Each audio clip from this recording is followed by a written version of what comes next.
মেঘলা দিনে কোডিল বিশ্ব রোড 300 ফিটে আমার ইলেকট্রিক বাইক ইভি রাইড করতেছি।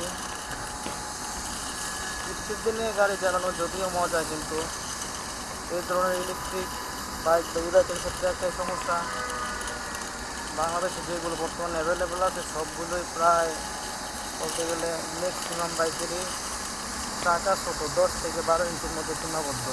সেজন্য একটু রিস্ক হয়ে যায়, আপনার স্পিড কাটে সাবধানে চালাইতে হয় আর কি। তাছাড়া এমনিতে আলহামদুলিল্লাহ সবই ভালো।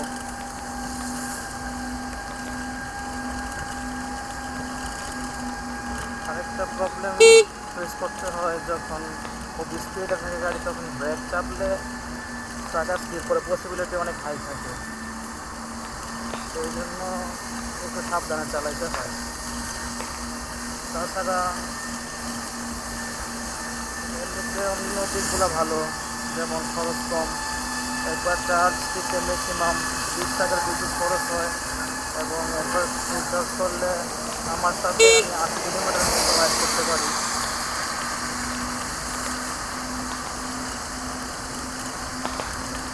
ইলেকট্রিক বাইক কেনার ক্ষেত্রে অনেকের মাঝে দ্বিধাদ্বন্দ্ব থাকে। তার মধ্যে কমন কিছু প্রশ্ন হচ্ছে ব্যাটারি কতদিন থাকে বা চার্জ হতে কত সময় লাগে, এগুলো অনেক ম্যাটার করে। আমার ক্ষেত্রে অবশ্য এই সমস্যাগুলো তেমন নাই, কারণ আমি সব কিছু জেনে নিয়েছি এবং যেরকম বলেছিল শোরুম থেকে আমি সেরকমই পাচ্ছি আলহামদুলিল্লাহ। আমার লিথিয়াম আয়রন ফসফেট ব্যাটারিতে 3 বছরের রিপ্লেসমেন্ট গ্যারান্টি সহকারে কিনেছি, এবং এটা রিমুভেবল, ইচ্ছা করলে আমি বাইক থেকে খুলে বাসায় চার্জ করতে পারি, এটা অনেক ইজি ওয়ে। আর এমনিতে অন্য যে যেগুলো আছে গ্যারান্টি ওয়ারেন্টি, ওগুলো ম্যাক্সিমাম ইউজের ক্ষেত্রেই সেম হয়। যেমন আমার বাইকে সর্বোচ্চ স্পিড হলো 51-52 এরকম আর কি, আমার জন্য না। যদিও এই রোডে যখন রাইড করি তখন মনে হয় স্পিড আরও বেশি হলে ভালো হতো, কারণ যেহেতু এটা এক্সপ্রেস হয়ে সব গাড়ি অনেক স্পিডে চলে যায়। কোনো সমস্যা এখনও আলহামদুলিল্লাহ ফেস করি নাই, 6 মাস ধরে গাড়ি চালাচ্ছি, এখন পর্যন্ত সব কিছু ঠিকঠাক। আর চার্জ দেওয়ার বিষয়টা বলি, চার্জ দিতে আমার যদি একদম জিরো হয়ে যায় সেক্ষেত্রে 6 থেকে 7 ঘন্টা অথবা 8 ঘন্টার মতো লাগে। যদিও আমার তেমন জিরো করা হয় না ব্যাটারি, হয়তো 2-1 বার হয়েছে। টাকা বেশিরভাগ সময় আমি রাইড শেষ হলে আমি 70-80 যখন আমার শেষ হয়ে যায় চালানো, তখন আমি চার্জে বসিয়ে দিই, কারণ রিস্ক নিতে চাই না। কারণ এইগুলার ক্ষেত্রে একটু সমস্যা আমার আছে, যেমন যদি লিগেসিড ব্যাটারি হয় এগুলো সহজে বন্ধ হয় না, যদি বন্ধ হয় তখন আরও 2-4-5-10 কিলো চালানো যায় স্লো মোডে চালাইলেও আর কি।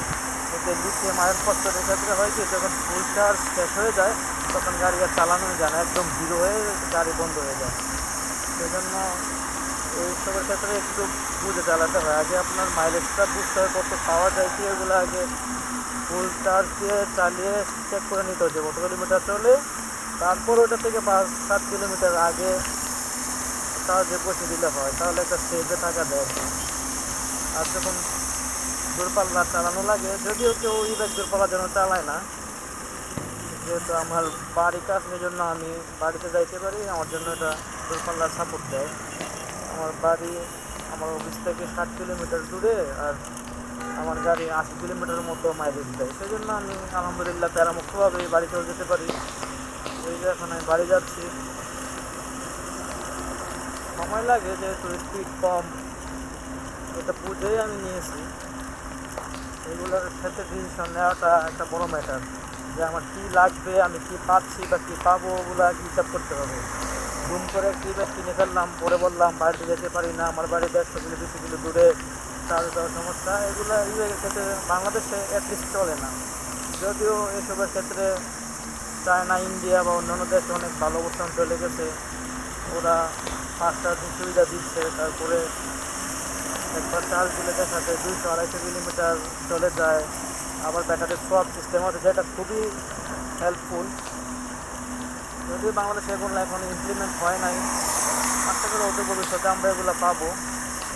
আর বাইকের স্পিডের ক্ষেত্রেও লিমিটেশনটা আশা করি কেটে যাবে।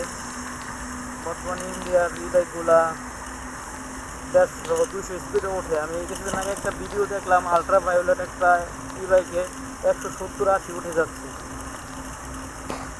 আশা করি বাংলাদেশের আমদানিকারকরা এগুলো চিন্তা করবে, সময় উপযোগী সিদ্ধান্ত নিয়ে ভালো বাইক আনবে, তাহলে আমাদের জন্য ভালো হয়। যদি বর্তমানে যেগুলো চলতেছে সেগুলি আমরা চালাচ্ছি, এগুলো অনেক সতর্ক থাকা লাগবে।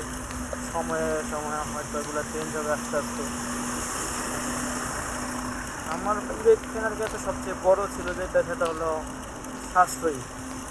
আমি বাড়িতে গেলে আমার 600 টাকা থেকে 700 টাকা আমার আপ ডাউন গাড়ি ভাড়া লাগবে। আগে 700 টাকা খরচ করে বাড়ি আসা যাওয়া করতাম, এখন আমার 20 টাকার বিদ্যুৎ দিয়ে যাওয়া যায়, আবার 20 টাকার বিদ্যুৎ খরচ করে আসা যায়, সেক্ষেত্রে আমার 40 টাকা খরচ হচ্ছে। তার মানে আমার যেটা অনেক সাশ্রয়ী। সবার ক্ষেত্রে অবশ্যই জিনিসটা সেমভাবে কাজ করবে না, চার্জার, বাড়ি, দূরত্ব, ডিস্ট্যান্স অনেক কিছু ম্যাটার করে। আমার জন্য আলহামদুলিল্লাহ ঠিক আছে, আমি এটা সন্তুষ্ট, যেহেতু আমার বাড়ি আমি ব্যবহার করতে পারতেছি, সেই জন্য আমার সমস্যা হচ্ছে না। 300 ফিটের রাস্তা, বৃষ্টির সাদা রাস্তা খুবই সুন্দর, ধুলাবালি নেই, সেই জন্য চালাইতে একটু ভালো লাগতেছে। অন্য সময় হলে ধুলাবালিতে অবস্থা খারাপ হয়ে যায়। যদিও সামনে রাস্তা ভালো না, কাঞ্চন ব্রিজে কনস্ট্রাকশনের কাজ চলতেছে, ওই দিক দিয়ে একটু ভাঙা, একটু কষ্ট হয়ে যায় ওই দিক দিয়ে। তারপরে কিছু করার নেই, পরিস্থিতি বুঝে চলতে হবে।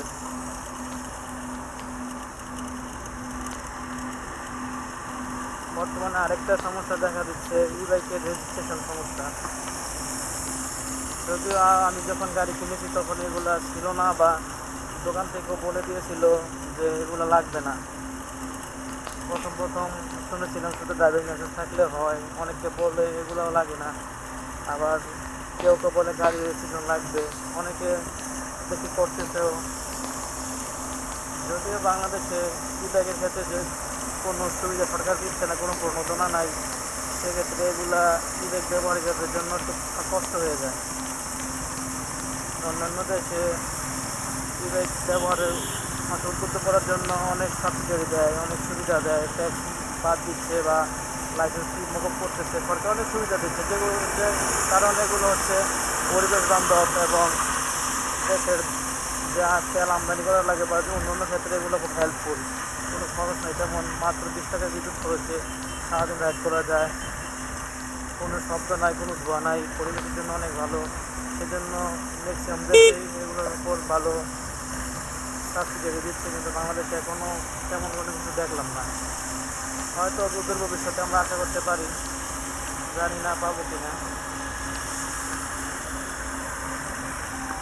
যদি হাই স্পিড ইভিগুলা এবং বেশি মাইলেজ বা ব্যাটারির সব স্টেশন এগুলো চালু হয়ে যায়, তখন বিদ্যুৎ প্রতি মানুষের ঝোঁক আরও বাড়বে। এখন ঢাকা শহরে মোটামুটি কিছু ইভি দেখা যায়, তার কারণ হলো লাস্ট কিছুদিন তেলের সংকটের জন্য অনেকে ইভি কিনেছে, আবার এখন দেখতেছে অনেকে সেল করে দিচ্ছে। কারণ যারা পেট্রোল বাইক চালিয়ে অভ্যস্ত, তাদের কাছে ইভিটা একটু খারাপ লাগবে, কারণ এটা স্পিড লিমিটেড এবং রেঞ্জ লিমিটেড।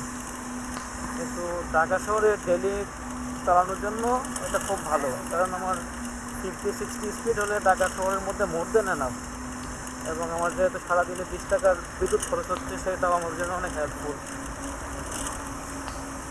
সেই সেভ করলে ঢাকা শহরের জন্য বর্তমানে এগুলো ঠিক আছে, কিন্তু দূরপাল্লার জন্য এগুলো এখনও বাংলাদেশের যেগুলো আছে এগুলো এখনও ঠিকভাবে হচ্ছে না, কারণ মাইলেজ লিমিটেড এবং চার্জিং খুবই লেন্দি বিষয়টা। চার্জিং সর্বোচ্চ 1-1.5 বা 2 ঘন্টার মধ্যে যদি হইতো, সেটাও আশা করি ভালো হইতো। 7 থেকে 8 ঘন্টা হিউজ টাইম।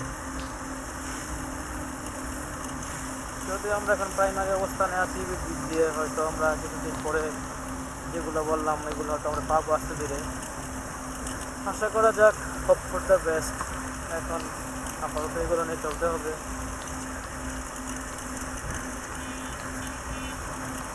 আমার আমার জন্য যদি তেমন একটা সমস্যা হচ্ছে না, কারণ বাড়ি যাইতে পারতেছি আর টাকাটা ডেইলি যতটুকু দরকার ওইগুলো আমার হয়ে যাচ্ছে, সেক্ষেত্রে আমার সমস্যা হচ্ছে না।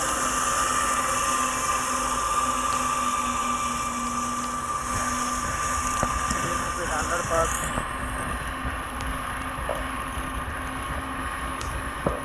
আজকে রাইড করে মজা লাগতেছে।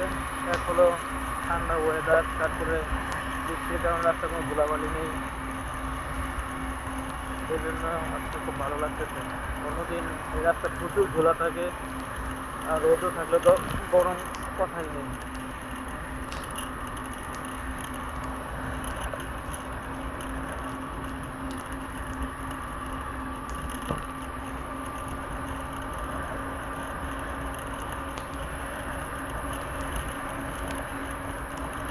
এই রাস্তা কামসান পর্যন্ত ভালো, কামসানের পর থেকে গাউসিয়া বুলতা পর্যন্ত প্রচুর ভাঙা, সেই জন্য গাড়ি রাইড করতে অনেক কষ্ট হয়ে যায়। ওই রাস্তা ঠিক হয়ে গেলে আশা করি আর ভোগান্তি থাকবে না, তখন একটানা চলে যেতে পারবো।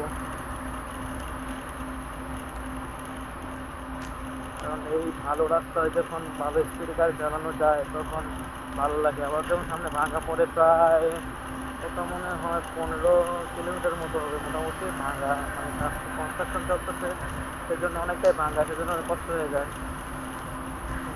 এমনিতে তো ধুলাবালি থাকে আর আজকে তো কাটা থাকবে, আরও ভেজাল, টাকা স্লিপ করে রিস্ক হয়ে যায়। তাছাড়া তেমন সমস্যা নেই। আর গ্রামের রাস্তার কথা তো বলেই লাভ নেই, আমাদের এলাকার রাস্তা প্রচুর ভাঙা, এমন এমন ভাঙা দেখা যায় মনে রাস্তার মধ্যে পুকুর হয়ে আছে। বড় সমস্যা হলে বোঝা যায় না কোন দিকে ভাঙা কোন দিকে ভালো, যে পানি জমে থাকে রিস্ক হয়ে যায়। ছোটো চাকার জন্য আর একটু বেশি প্যারা নিতে হয়, রেগুলার কনভেনশনাল বাইকের ক্ষেত্রে এগুলো হয় না, বড় চাকা আছে সহজে পার হওয়া যায়, কিন্তু স্কুটির চাকা এমনিতে ছোটো, সেই জন্য বড় করতে হলে প্যারা হয়ে যায়, চাকা উঠতে চায় না।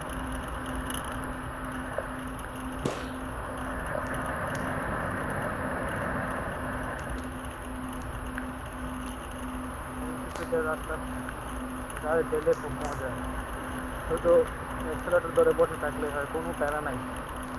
আর ইলেকট্রিক বাইকের ক্ষেত্রে আরও মজা, কারণ পায়ের কোনো কাজই নেই, দুই হাতের দুই ব্রেক আর যা আছে সব হাতেই, পায়ের কোনো কাজ নেই, ইচ্ছা মতো বসে থাকা যায়। সেদিক দিয়ে ভালো। গড়ি গড়ি বৃষ্টি হচ্ছে।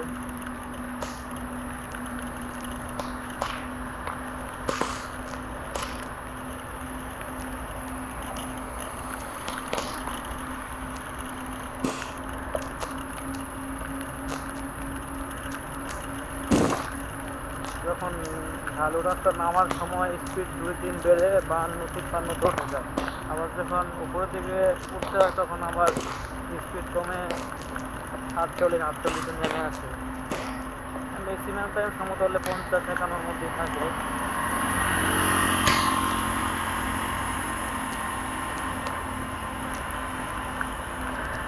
আরও একটি আন্ডারপাস ক্রস করতেছি,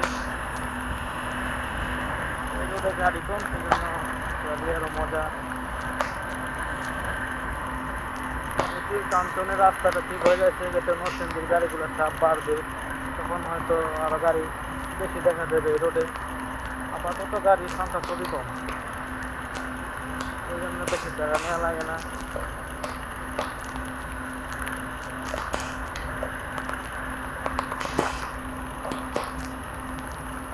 মাইক্রোফোন ছাড়া কথা বলতেছি, জানি না কথাগুলো ঠিকভাবে শোনা যাচ্ছে কিনা, বৃষ্টির জন্য মাইক্রোফোন ইউজ করতে পারতেছি না।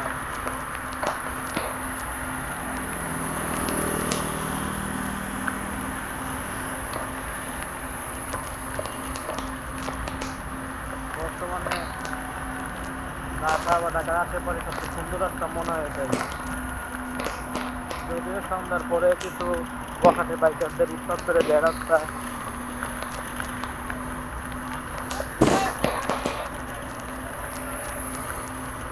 দিনের বেলা এমনটা হয় না, সেজন্য দিনের বেলা গাড়ি চালিয়ে ভালো লাগতেছে।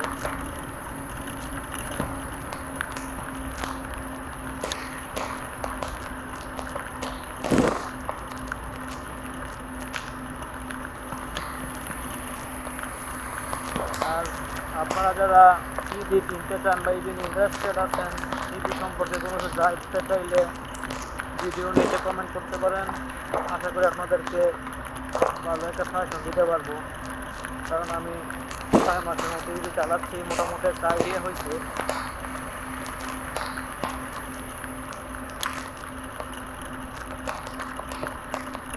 অবশ্যই সব কিছুর ব্যাড সাইড গুড সাইড আছে। বর্তমানে বাংলাদেশের প্রেক্ষাপটে ইভি নেওয়া আমার জন্য ঠিক আছে, যারা আমার মতো শর্ট ডিস্টেন্স কাভার করেন তাদের জন্য ঠিক আছে, কিন্তু লং ডিস্টেন্সের জন্য ইভি না। সবসময় এটা মাথায় রাখতে হবে যে আমার ডিস্টেন্স কতটুকু কভার করা লাগবে এবং আমি কতটা সময় পাবো রিচার্জ করার জন্য, এগুলো মাথায় রেখে তারপরে ইভি কেনার মুভ করতে হবে। তাছাড়া হয়তো পরে সমস্যা হয়ে যেতে পারে, কারণ আপনি আগে যদি না জানেন যে কতটুকু যাইতে পারবেন, আপনার ডিস্টেন্স কতটুকু লাগবে, সেক্ষেত্রে পরে দেখা যাবে আপনার ডিস্টেন্স মিট করতেছে না, পরে হঠাৎ আবার দুদিন পরে বিক্রি করতে বাধ্য হয়ে যাবে। ইভির ক্ষেত্রে সবচেয়ে সচরাচর এই প্রশ্নটা এমন বেশি করে যে কত দূর যাওয়া যায় বা মাইলেজ কত।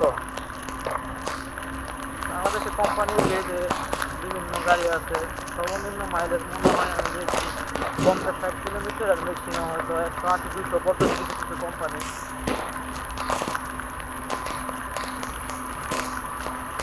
কিন্তু সমস্যা হলো ফাস্ট চার্জিং সাপোর্ট বাংলাদেশে তেমন একটা নাই, খুব রেয়ার। কিছু কিছু হাতে গোনা বাইকে পাওয়া যায়, তাও তত বেশি না, তাও মনে হয় 4-5 ঘন্টা লেগে যায়। চার্জিং টাইমটা যদি 2 ঘন্টার মধ্যে আনা যায় এবং মোটামুটি একটা মিনিমাম রেঞ্জ 100 বা 80-এর মধ্যে হইলে মোটামুটি একটা স্ট্যান্ডার্ড পর্যায়ে আসে আর কি। আর স্পিড 60-70 হইলে আমার মনে হয় ইভির ক্ষেত্রে না, কারণ এগুলা বেশি স্পিডে চালানো গাড়ি না। আর যেহেতু স্কুটারের ক্ষেত্রে তো নাই, কারণ চাকা ছোটো, এগুলো দিয়ে চালিয়ে আসলে বেশি স্পিডে আরও রিস্ক মনে হয়, ব্রেক করার ক্ষেত্রে স্লিপ করে। যদিও বর্তমানে বাংলাদেশে কিছু বাইক তৈরি নামছে, যেগুলো বাইকের মতো 14-16 ইঞ্চি রিমের চাকা পাওয়া যায়, সেক্ষেত্রে অন্য কথা। কিন্তু ছোটো গাড়ির ক্ষেত্রে, স্কুটির ক্ষেত্রে 50-60-70-এর বেশি স্পিডের আমার মনে হয় না যে ভালো হবে, কারণ সেক্ষেত্রে ব্রেক ধরলে ছোটো জায়গা স্লিপ করার রিস্ক থাকে বেশি।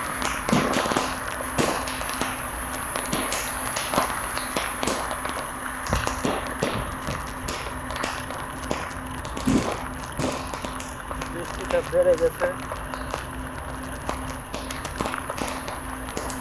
আপনাদের আরেকটা কমন প্রশ্ন আমি বলছি যে বৃষ্টিতে ভিজলে কিছু হয় কিনা। আমি এর আগেও বৃষ্টিতে চালাইছি, তেমন একটা সমস্যা হয়নি, এখনও চালাচ্ছি, আশা করি আলহামদুলিল্লাহ তেমন সমস্যা হবে না।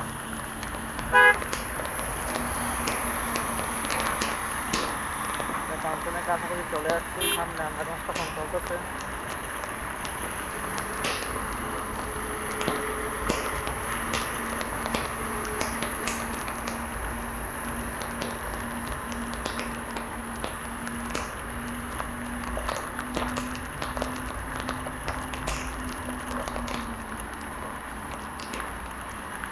কাজটা আসলে আমাদের জন্য অসুবিধা, উপর দিয়ে রাস্তা দিয়ে ডিরেক্ট ব্রিজে উঠে যাওয়া যাবে। এখন আমাদের অনেকটা ঘুরে ব্রিজে ওঠা লাগতেছে, যতদিন কাজ শেষ না ততদিন একটু প্যারা, কাজ হয়ে গেলে আমাদের জন্য অনেক সুবিধা হবে। এখন আবার ব্রিজের উপর দিয়ে ডিরেক্ট মেন ব্রিজে ওঠা যাবে। এই যে আধা রাস্তা, এইগুলো চেঞ্জ করা হয়ে যায়।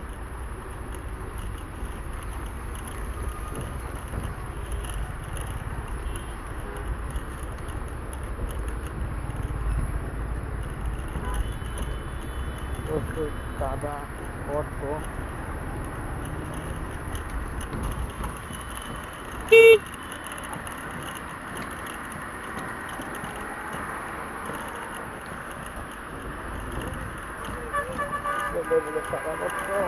সাসপেনশনও কাজ হয় না, ছোটোখাটো করতে হলে সাসপেনশন ভালোই সাপোর্ট দেয়, কিন্তু এই লেভেলের করতে হলে কাভার করা যাবে না।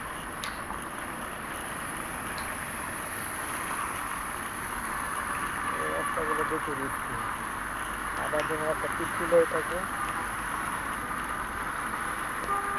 করি ব্রিজ হয়েছে গেলে এগুলো আর থাকবে না, রাস্তাটা একটু বেশি কাদাযুক্ত।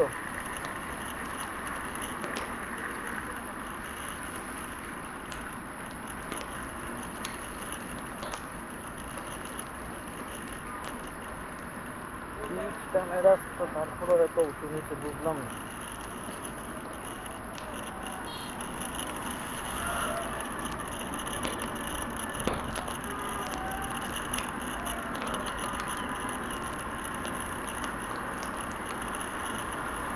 ঠান্ডার কথা ঠান্ডা করতে জানে ইউটার্ন নিতে হবে, তারপর হয়তো ভাঙা রাস্তা হবে, তারপর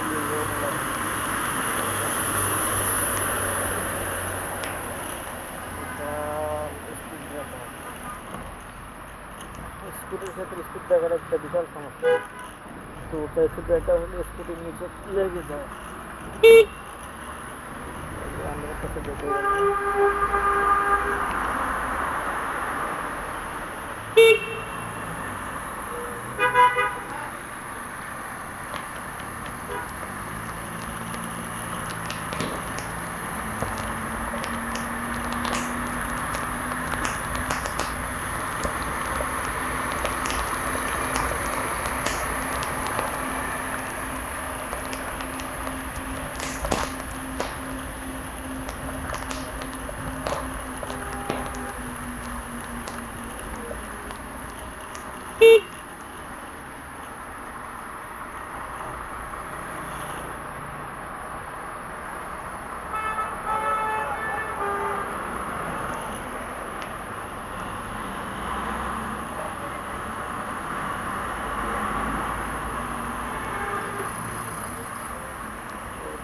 বড় বড় ট্রাক সামনে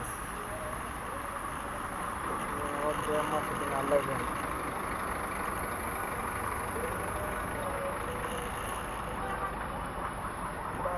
দিকে